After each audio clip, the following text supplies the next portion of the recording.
बिस्मिल्लाहिर्रहमानिर्रहीम। अस्सलाम वालेकुम नाज़रीन, आप यूट्यूब चैनल देख रहे हैं। मैं इमरान खान हूँ।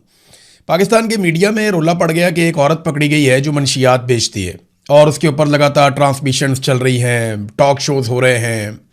रोला पड़ा हुआ है कि जैसे बहुत बड़ा कोई वाक़या हो गया।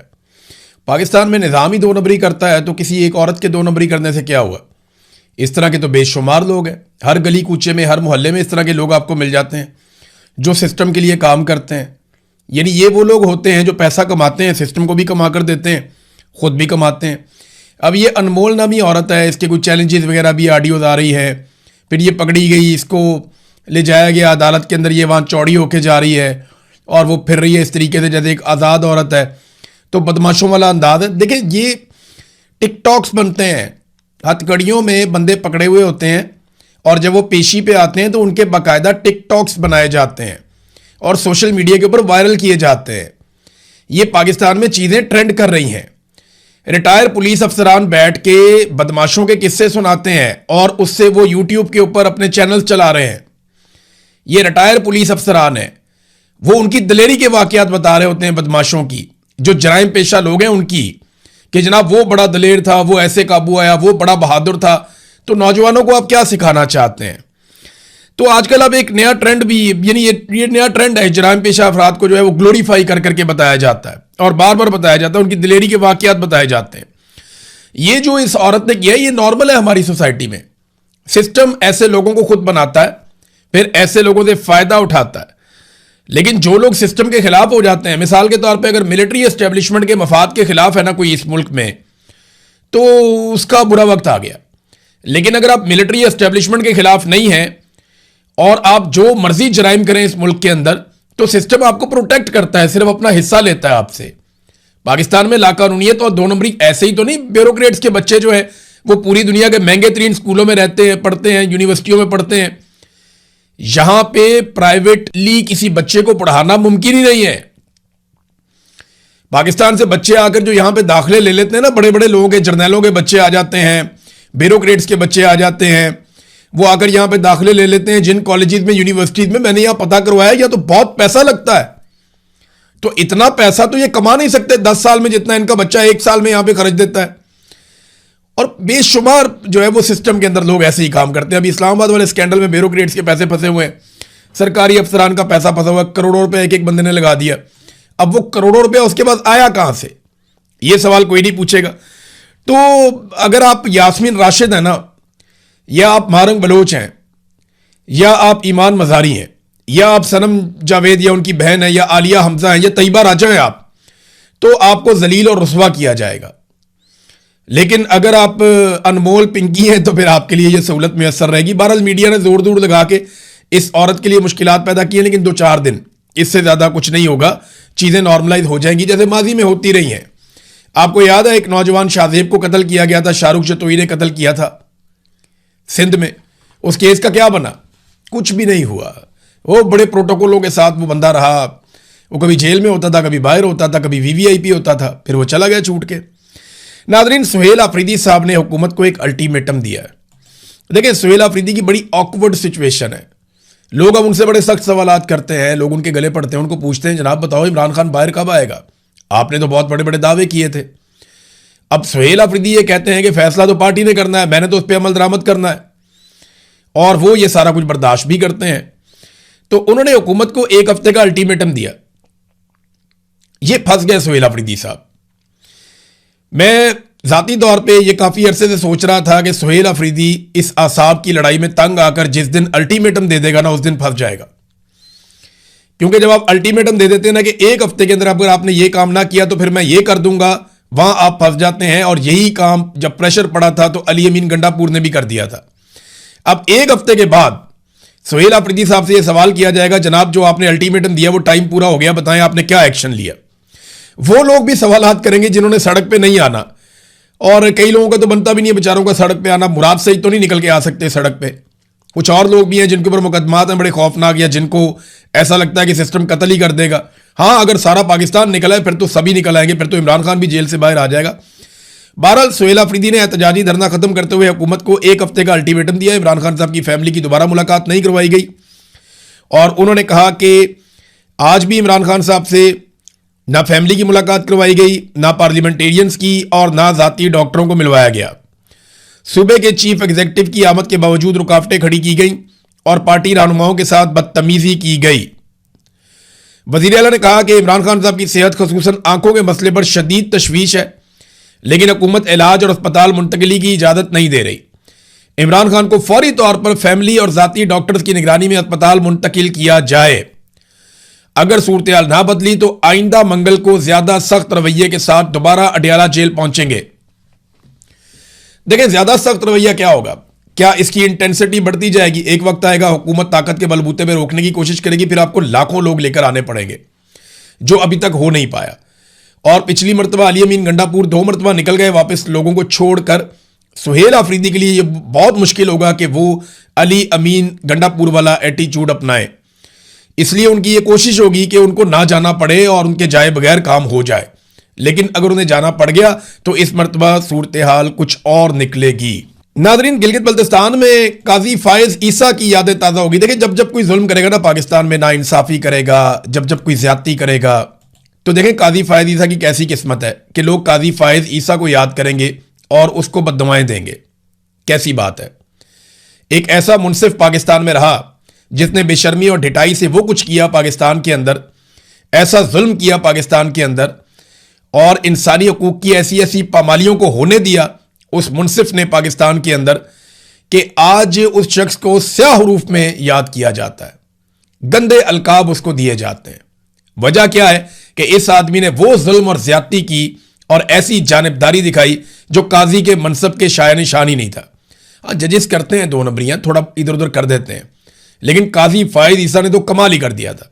देखिए, गिलगित बल्तिस्तान के इलेक्शन में क्या हुआ, काजी फायज ईसा ने क्या किया था इलेक्शन से पहले, चंद दिन पहले पाकिस्तान तहरीक इंसाफ का इंतखाबी निशान छीन लिया था। फिर तहरीक इंसाफ ने कभी इस निशान पे, कभी इस निशान पे, कभी इस निशान पे इलेक्शन लड़ा, उसका बड़ा नुकसान भी हुआ। बाद में उन्होंने मखसूस नशस्तें भी तहरीक इंसाफ से छीन ली। अब यही फॉर्मूला लगा दिया गया गिलगित बल्तिस्तान में। हुआ यह कि गिलगित बल्तिस्तान डेमोक्रेटिक पार्टी, ये GBDP, ये एक पॉलिटिकल पार्टी रजिस्टर्ड हुई गिलगित बल्तिस्तान में और पाकिस्तान तहरीक इंसाफ ने इसके साथ इत्तेहाद कर लिया। इस पॉलिटिकल पार्टी को इलेक्शन कमीशन ने एक इंतखाबी निशान अलॉट किया जो कि पोलो मैन का इंतखाबी निशान था। गिलगित बल्तिस्तान में पोलो का खेल बहुत मकबूल है। चित्राल में और गिलगित बल्तिस्तान में जो सबसे ज्यादा मकबूल खेल है वो पोलो है। बहुत पसंद करते हैं लोग। इनकी टीमों का फाइनल होता है हर मरतबा और बड़ा शानदार फाइनल होता है। पूरे देहात के देहात, शहरों के शहर आते हैं इसको देखने के लिए। तो पोलो के जगह जगह पे वहां मैदान भी बने हुए हैं। तो पोलो का इंतखाबी निशान पोलो मैन का दिया कि घोड़े पे बैठा हुआ आदमी और वो पोलो खेल रहा है। तो ये इंतखाबी निशान से जो है वो GBDP बड़ी खुश थी, political party, Gilgit Baltistan democratic party. लेकिन जब पाकिस्तान तहरीक इंसाफ ने उसके साथ इत्तेहाद किया तो इस पार्टी से इंतखाबी निशान छीन लिया गया। बिल्कुल वैसे ही छीन लिया गया जैसे सुन्नी इत्तेहाद कौंसिल से भी उनका इंतखाबी निशान ले लिया गया था। ये मोहम्मद उमैर साहब ने भी रिपोर्ट किया, बहुत सारे और लोगों ने रिपोर्ट किया। तो काजी फायज ईसा की एक मरतबा फिर याद ताज़ा कर दी कि तो निज़ाम इस लेवल तक पहुंचा हुआ, जब सेक्टर कमांडर को हुक्म हो जाता है ना कि कुछ भी हो जाए आपने जीतने नहीं देना पाकिस्तान तहरीक इंसाफ को, तो वो बेचारा फिर सारा कुछ ही करता है। इंतखाबी निशान छीन लो, बंदे बंद कर दो, टिकटों की तकसीम गलत करवा दो, पार्टी के अंदर लड़ाइयां करवा दो, दूसरी पॉलिटिकल पार्टी के बक्से भर दो, इस पॉलिटिकल पार्टी के खिलाफ फॉर्म 47 जारी करवा दो। बहुत सारे काम बेचारे को करने पड़ते हैं। वो सारे गुनाह कर रहा होता है जो हलफ लेते वक्त उसने कहा था कि वो ऐसा कुछ नहीं करेगा। एक ऑफिसर को अपने हलफ की खिलाफ वर्जी करनी पड़ती है, अपनी आखिरत का बेड़ा गर्क करना पड़ता है। और अल्लाह रब्बुल इज्जत के सामने जब ये लोग पेश होंगे तो मैं हैरान होता हूं जिस तरह इन्होंने कौम का हक छीना है, ये अपने रब को जवाब कैसे देंगे? और रब इन्हें मौका ही नहीं दे रहा माफी मांगने का। यानी इनकी रस्सी इतनी दराज की हुई है। कभी कभी आप लोग सोचते हैं ना, मुझे लोग मिलते हैं वो ये कहते हैं कि यार अल्लाह ताला इनको पूछता क्यों नहीं है, ये इतना जुल्म कर रहे हैं। तो मेरे दिमाग में एक ही जवाब आता है, वो ये है कि रब इन्हें माफी मांगने का मौका भी नहीं दे रहा। यानी रब इनको टुनका ही नहीं लगा रहा। इनके लिए इनके गुनाह, इनका जुल्म और इनका जबर जो है अल्लाह ताला ने खुशनुमा बना दिया है कि जाओ जाके कर लो जो करना है। और ये करते चले जा रहे हैं। ये समझते हैं कि ये इस्लाह कर रहे हैं, हालांकि ये पाकिस्तान की बर्बादी कर रहे हैं और सबको नजर आ रही है होती हुई। और इन्होंने रब को जाके जवाब देना है, तो इनको तो माफी का मौका भी नहीं मिल रहा। इनकी रस्सी इतनी दराज हुई हुई है नाज़रीन। और रस्सी दराज का यानी आप यहां से अंदाजा करें ना कि ये अपनी तशहीर के लिए कैसे पैसा खर्च करते हैं। ये एक जर्नलिस्ट हैं और उन्होंने पंजाब से खबर दी है, खबर बड़ी इंटरेस्टिंग है। अनवर समरा साहब हैं और इन्होंने खबर दी और खबर में बताया कि मरियम नवाज साहिबा ने कितने अरब रुपए अपनी जाती तशहीर पे टिकटॉक्स बनाने के ऊपर, डिफरेंट सोशल मीडिया के ऊपर खर्च कर दिए। आपने देखा होगा बहुत सारे, एक बात याद रखिएगा, सोशल मीडिया के बहुत सारे इन्फ्लुएंसर हैं, वो बड़ी खामोशी से हर वीडियो में 2 वीडियोस के बाद कहीं ना कहीं पंजाब हुकूमत की, मरियम नवाज की तारीफ करके चुप करके नीवे नीवे होकर निकल जाते हैं और नोटिस नहीं हो रहे। लेकिन वो बारीक वारदात लगातार डालते चले जा रहे हैं। कभी उन्हें पंजाब गवर्नमेंट के किसी प्रोजेक्ट पे पहुंचा दिया जाता है, उसकी तारीफें करते हैं, निकल जाते हैं।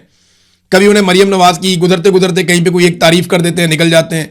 कभी बाजार में जाते जाते कोई चीज उनको दिखाई जाती है। ये सब प्लानिंग के तहत हो रहा है और इसके लिए पैसा खर्च किया जा रहा है। पहले साल मरियम नवाज ने जो पैसा खर्च किया वो 7 अरब रुपया सरकारी, यानी आपका और मेरा 7 अरब रुपया मरियम नवाज ने खर्च कर दिया। और इसमें से ज्यादातर पैसा अपने चहीतों को दिया गया, ऐसी कंपनियों को जो उनके चहीतों की हैं। और ये सोशल मीडिया पे मरियम नवाज की, टिकटॉक पे, इधर उधर ये सारी तारीफें करने पे पैसा लगाया गया। और ये जो सोशल मीडिया के इन्फ्लुएंसर जो यूट्यूब के ऊपर या ये टिकटॉक के ऊपर इधर उधर वीडियोस बनाते हैं, ये बारीक वारदात डाल रहे हैं। आप याद रखिएगा, जब भी आप किसी को देखें ना कि वो मरियम नवाज की तारीफ कर रहा है, बनती नहीं है। पंजाब में जाके आप फिर के देख लें, उन्होंने बेड़ा गर्क कर दिया हर शोबे का। तो ये जो कोई तारीफ करता हो आपको दिखाई देना बिला वजह पंजाब हुकूमत की गुड्डी उठा रहा हो, तो आप समझ लें कि इसने पैसा पकड़ा हुआ है। तो जनाब 7 अरब रुपया पहले साल में इन्होंने लगा दिया। दूसरे साल में इन्होंने अभी तक जो पैसा लगा दिया है 6 अरब 40 करोड़ रुपया लगा चुके हैं मरियम नवाज की और उनके वालिद साहब की तशहीर के ऊपर। और 4 अरब रुपए इन्होंने कहा जी मजीद हमने लगाने हैं। आप ये सारा पैसा इकट्ठा कुट्ठा करें ना तो ये लगभग 16 अरब रुपए के आपको अभी तक पड़ गए। 16 अरब रुपए के ये आपको अभी तक पड़ गए हैं। मरियम नवाज की जाती तशहीर पे इतना पैसा खर्च कर दिया गया है। और अब तीसरे माली साल के लिए इन्होंने जो पैसा मांगा वो पता कितना है? वो 12 अरब रुपया इन्होंने कौम से मांग लिया है। अगर आप सालाना जो है वो 10 भी लगाए ना, 9-10 भी आप लगाएं तो 40 से 50 अरब रुपया मरियम नवाज 5 साल में, और आखिरी साल में ये दुगना पैसा खर्च करेंगे। तो 50 अरब रुपए से जायद ये अपनी जाती तशहीर पे वो पैसा लगा देगी जो कौम का पैसा है। और थोड़े दिन पहले आपने सुना था, मैं तनख्वाह नहीं लेती मगर प्रेशर लेती हूं, मैं तनख्वाह नहीं लेती मगर जहाज लेती हूं, मैं तनख्वाह नहीं लेती मगर प्रोटोकॉल लेती हूं, मैं तनख्वाह नहीं लेती लेकिन अपनी बेटी को, अपने दामाद को, अपने रिश्तेदारों को, उसकी सहेली को, मैं उन सारों को लेकर जहाज में बिठाकर बैरून मुल्क के दौरे लेती हूं, झूले लेती हूं मैं और उनको भी लेकर देती हूं। और कौम का 50 अरब रुपया मैं खर्च करने का मंसूबा बनाती हूं कि मेरी जाती तशहीर के ऊपर कौम का पैसा लग जाए। तो यह है नादरीन इस सूबे की सूरत हाल, जहां पे 60% लोगों के पास पीने का साफ पानी नहीं है। यह वो सूबा है जहां पे 1 करोड़ से ज्यादा बच्चे जो है वो स्कूलों से बाहर हैं, और बेशुमार चीजें हैं इस सूबे के अंदर। तालीम जो है उसका क्या इन्होंने हाल कर दिया, पकड़ के प्राइवेटाइज करते जा रहे हैं। अस्पतालों का इन्होंने क्या हाल कर दिया, उनको प्राइवेटाइज करते जा रहे हैं। डॉक्टर्स रुल गए हैं, टीचर्स रुल गए हैं, पैरामेडिकल स्टाफ जो है वो सड़कों पे है। जो गरीब मुलाजमीन है उनकी तनख्वाहें बढ़ाते हुए इनको मौत पड़ती है, जनाब हम तनख्वाहें नहीं बढ़ा सकते, हम तो कटौतियां करेंगे। और अपने जाती मशहूरी के लिए ये कौम का पैसा कैसे उड़ा रहे हैं ये आपके सामने है। नाज़रीन, पाकिस्तान में ना एक रिपोर्ट आई है पाकिस्तान के हवाले से, और ये एक खामोश बगावत की रिपोर्ट है। ये रिपोर्ट है क्या? ये एक क्रिस मेडर, ये एक शख्सियत है और एक तज्जियाकार है, और ये एक्सपर्ट हैं फ्यूचर के हवाले से जो प्लानिंग हो रही है उसको आइडेंटिफाई करके उसके ऊपर अपना ओपिनियन देने में। और इनकी एक्सपर्टी है बरकी इंफ्रास्ट्रक्चर में, यानी जो जितना भी इलेक्ट्रिक सिस्टम दुनिया के अंदर कन्वर्जन आ रही है ना, कि आप फ्यूल को छोड़ के, बाकी चीज़ों को छोड़ के आप इलेक्ट्रिसिटी की तरफ कन्वर्ट हो रहे हैं। बहुत सारी चीज़ें जो हैं वो बिजली के ऊपर मुंतकिल हो जाएंगी। बिजली बनाने के नए तरीक़ेकार क्या होंगे, दुनिया में कौन सी नई बैटरीज किस तरीके से, वो सारा हर वक्त इनका काम यही है और इनको बहुत बड़ा एक्सपर्ट माना जाता है। इन्होंने एक मजमून लिखा पाकिस्तान और शाम के बारे में, और पाकिस्तान के बारे में इन्होंने हैरान कुन इंकशाफात कर दिए कि पाकिस्तान के अंदर अवाम हुकूमत के खिलाफ एक बड़ी खामोश बगावत कर रही है और हुकूमत को इस बात की समझ नहीं आ रही। उन्होंने कहा जी कि ये एक डिसेंट्रलाइज्ड सोलर सिस्टम एक पाकिस्तान में लग रहा है, यानी एक ऐसा सोलर सिस्टम पाकिस्तान में लोग लगा रहे हैं जिसका वफाकी हुकूमत या किसी भी हुकूमत के साथ कोई ताल्लुक नहीं है। पाकिस्तान में ये रुझान बहुत तेजी से बढ़ रहा है और इसकी वजह यह है कि हुकूमत लगातार बिजली की कीमतें बढ़ाती चली जा रही है। उन्होंने कहा कि पाकिस्तान में जो आदादोशुमार हुकूमत देती है वो गलत है। 2025 के आखिर तक पाकिस्तान ने मजमूई तौर पर, अब ये डाटा इन्होंने कैसे इकट्ठा किया, क्योंकि ये एक्सपर्ट है, पूरी दुनिया से डाटा मंगाते हैं कि किस किस कंपनी ने कितने कितने सोलर पैनल्स बनाए और किन किन ममालिक को वो फरोख्त किए गए। तो इस डाटा के मुताबिक ये बताते हैं कि पाकिस्तान में मजमूई तौर पर 51.5 गीगावाट के सोलर पैनल्स दरामद किए गए, मंगवाए गए हैं। 51.5 गीगावाट। 1 मेगावाट जो है ना, यानी 1 गीगावाट के अंदर 1000 मेगावाट होते हैं। 1 गीगावाट में 1000 मेगावाट होते हैं। पाकिस्तान की टोटल बिजली बनाने की जो सलाहियत है, अगर पूरी पाकिस्तान लगा दे, सारे आईपीपी चल जाए, हर चीज फुल टाइम चले, तो लगभग 40 से 43,000 इतना बनता है। पाकिस्तान की टोटल जो जरूरत है वो भी इतनी ज्यादा नहीं है। तो दिन के वक्त अगर पाकिस्तानी धूप निकले और बिजली बनाए सोलर से, तो जो पाकिस्तान ने इंपोर्ट किए हैं वो उनकी मिकदार है 51.5 गीगावाट।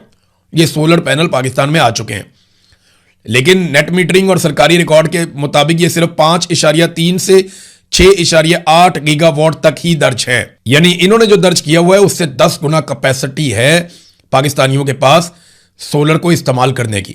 अब लोग खामोशी के साथ अपनी छतों पे हर जगह पे सोलर लगा रहे हैं और सरकार के सिस्टम से निकलने की कोशिश कर रहे हैं।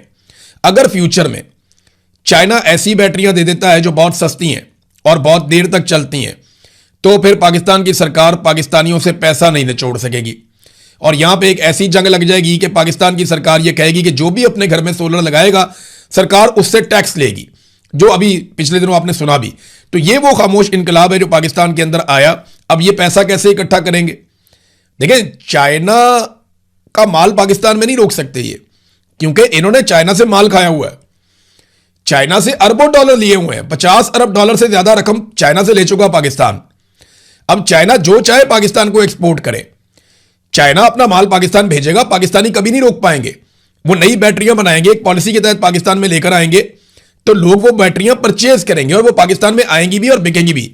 पाकिस्तान की मार्केट से आप चाइना को बाहर नहीं कर सकते, आपने उनका पैसा देना है। तो ये भी एक प्रॉब्लम जो है वो हुकूमत के लिए खड़ी है सामने, और ये खामोश बगावत है जो पाकिस्तान के अंदर हो रही है। नाज़रीन, बड़ी खबर ये है कि डोनाल्ड ट्रंप चीन के दौरे के लिए रवाना हो गए हैं अपनी बहुत बड़ी टीम के साथ। इसकी इतलात आपको हम नेक्स्ट वीलॉग में बताएंगे। और उन्होंने एक बात का एतराफ़ किया डोनाल्ड ट्रंप ने कि हम और चीन दुनिया की 2 सुपर पावर्स हैं। ये पहला अमेरिकी सदर है, ऐसा लगता है, जिसने अपने मुंह से ये बात का एतराफ़ कर लिया कि चाइना भी अब एक दुनिया की सुपर पावर है। और देखें ना, इस वक्त सूरत हाल भी यही है कि चीनी जहाज धड़ाधड़ गुजर रहे हैं। मैंने पिछले वीलॉग में आपको बताया था 4 जहाज, अभी 2 जहाज उसके बाद से लेकर अब तक मजीद आबनाए हुरमुज़ में से और अमरीकी मुहासरे को अबूर करते हुए, नाकाबंदी को अबूर करते हुए वो चीन की तरफ जा रहे हैं और चीन से निकलकर दूसरी तरफ भी जा रहे हैं। तो चीनी जहाज़ों को नहीं रोका जा पा रहा, जंग के माहौल में उनको नहीं रोक रहे। तो इसका मतलब क्या है? इसका मतलब यह है कि चाइना लगभग सुपर पावर है। ये प्रोटोकॉल तो सुपर पावर का ही होता है और किसी का नहीं होता। और एक और चीज मैं आपको बताता हूं, बड़ी इंटरेस्टिंग है। डोनाल्ड ट्रंप एक तकरीब में खिताब कर रहे थे अमेरिका में, तो अचानक से वो घबरा गए। परिंदा आया उनके ऊपर से, यहां से गुजरा तो वो घबरा गए और घबराकर उन्होंने कहा कि मुझे लगा जैसे ड्रोन आ गया है। ये डोनाल्ड ट्रंप को क्यों लगा ये मैं आपको बताऊंगा एक पूरा वीलॉग करके। डोनाल्ड ट्रंप ने कहा कि ऐसे खतरनाक ड्रोन बन चुके हैं कि, और वो किस तरह के हैं उसके बारे में आप जानते हैं। तो ज़्यादातर लोग नहीं जानते कि ड्रोन्स किस तरह के हैं और वो क्या क्या कर सकते हैं। किसी एक वीलॉग में जो मैं हथियारों की बात करूंगा वहां आपको बताऊंगा कि डोनाल्ड ट्रंप का डरना कितना दुरुस्त था। तो अमेरिकी सदर के दिमाग में ये बात कहीं ना कहीं बैठी हुई है कि उनके ऊपर अटैक हो सकता है, और यहाँ पे वो दिखाई भी दिया डर उनके अंदर। एक और चीज़ नाज़रीन, पाकिस्तान के हवाले से एक दावा किया जा रहा है और बार बार ये दावा किया जा रहा है कि पाकिस्तान ने ईरानी तैयारों को, जो उनके जासूस तैयारे हैं, उन्हें पाकिस्तान के मुख्तलिफ हवाई अड्डों पर खड़ा किया हुआ, ये दावा किया गया। और अमेरिकन के अंदर बड़ी गर्मी है इस बात को लेकर। इसके ऊपर जो है वो सेनेटर ग्राहम, जो वैसे ही बहुत खिलाफ है पाकिस्तान के बिला वजह, और ईरान के तो बहुत ही खिलाफ है, उन्होंने ये सवालात पूछे सेंटकॉम के कमांडर से, जनरल कैन से। उन्होंने कहा जी क्या आप इन रिपोर्ट से आगाह हैं कि पाकिस्तान ईरानी तैयारों को खड़ा करने के लिए अपने अड्डे इस्तेमाल करने की इजाज़त दे रहा है? जनरल कैन ने कहा जनाब मैं इस हवाले से मैंने एक रिपोर्ट देखी है। तो सवाल किया गया कि क्या ये दुरुस्त है? तो जनरल कैन ने कहा जी मुख्तलिफ नौइयत के खुफिया मामलात के बायस मैं सिर्फ इतना ही कहूँगा बस, जितना मैंने कह दिया कि मैंने रिपोर्ट देखी है। तो सेनेटर ग्राहम ने कहा अगर ये दुरुस्त है तो क्या आप समझते हैं कि ये एक गैर जानिबदार सालिस होने के दावे से मुतसादिम नहीं है? यानी पाकिस्तान एक सालिस है, लेकिन वो तो गैर जानिबदार नहीं है, वो तो ईरान को सपोर्ट कर रहा है, उन्होंने ये कहा। तो जनरल केर ने कहा कि जनाब, जारी मुज़ाकरात के बायस मैं इस पर तबसरा नहीं करना चाहूँगा। सेनेटर ग्राम ने कहा कि अगर सालस ही ईरान को इजाज़त दे रहा हो कि उसके जासूस तैयारे पाकिस्तान की फ़िज़ाई अड्डों पर मौजूद हों, तो क्या आप समझते हैं कि ये एक मुनसिफाना सालस के किरदार के मुताबिकत रखता है? तो जवाब दोबारा जनरल ने दिया कि मैं दोबारा सर यही कहूँगा कि मैं इन मुज़ाकरात के बीच में नहीं आना चाहता। तो सेनेटर ग्राहम ने कहा, लेकिन मैं आना चाहता हूँ, मैं इन मुज़ाकरात के बीच में आना चाहता हूँ। मुझे पाकिस्तान पर इतना भी एतमाद नहीं है जितना किसी चीज़ को दूर फेंकते वक्त होता है। फिर पाकिस्तान की काफ़ी बुराइयाँ की उसने, और उसने कहा सालसी के लिए हमें किसी और को देखना चाहिए, यही वजह है कि मामला आगे नहीं बढ़ पा रहा। तो ये जनाब अमेरिका के अंदर बहुत तनकीद हो रही है पाकिस्तान के ऊपर कि पाकिस्तान ने ईरान को कोई सपोर्ट दी। हालांकि जिस नूर खान एयरबेस का ये तस्करा कर रही है रिपोर्ट, वहाँ पे तो अमेरिकन खुद आके उतरते रहे, और वो तो अमेरिकन को तो फ़ौरन पता होता है ये जो भी चीज़ है ये मिलजुल कर ही है। पाकिस्तानी मिलिट्री अमेरिकन की इजाज़त के बगैर कोई भी ऐसी हरकत नहीं करेगी, ना उन्होंने कभी माजी में की है, ना वो अब करेगी। हाँ, एक न्यूयॉर्क टाइम ने अमेरिकी इंटेलिजेंस की खुफिया रिपोर्ट छाप दी है। ये रिपोर्ट भी बड़ी ज़बरदस्त है। अमेरिकी इंटेलिजेंस की खुफिया रिपोर्ट के मुताबिक ईरान ने आबना हुर्मुज़ के साथ साथ वाक़े अपनी 33 में से 30 मिसाइल साइट्स पर दोबारा मुकम्मल कंट्रोल और ऑपरेशनल रसाई हासिल कर ली है। यानी जो कुछ भी उनका तबाह हुआ था मुकम्मल तौर पे उन्होंने फ़ाल कर लिया। 33 में से 30 साइट्स उनकी मुकम्मल तौर पे काम कर रही हैं।